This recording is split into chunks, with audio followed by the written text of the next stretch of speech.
Hello and welcome, TEFL teachers working in South Korea. Today, we're going to talk about something important, the Advanced Dismissal Allowance. You might be thinking, what's that? Well, buckle up, because we're about to dive deep into this topic. First, let's understand what the Advanced Dismissal Allowance is.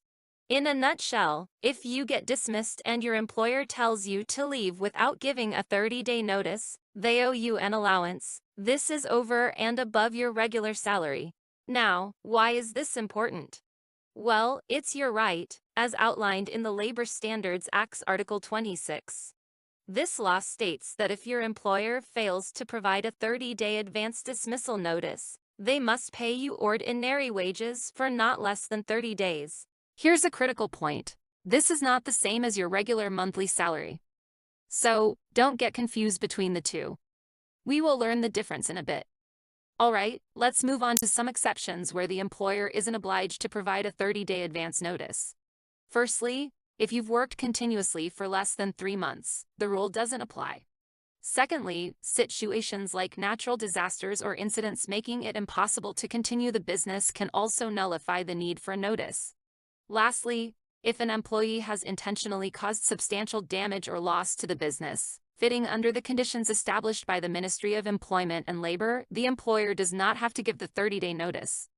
Keep these exceptions in mind as they could significantly affect your advance dismissal allowance rights. Let's go over an example to understand this better. Consider teacher A, with a contractual monthly salary of 2.2 million won, working 8 hours a day. The calculation shows that if teacher A was dismissed without notice, their advance dismissal allowance would be approximately 2.5 million won.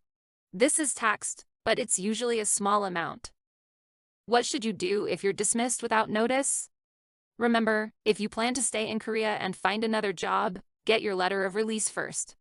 Once you change your workplace at the immigration office, you can then inform your previous employer about the advance dismissal allowance they owe you. Remember, knowledge is power. Being informed about your rights can help protect you from being taken advantage of. That's all for now. Remember to hit the like button and subscribe for more helpful tips on TEFL teaching in South Korea. See you in our next video. Remember to always double-check the laws and consult with a professional if you aren't sure.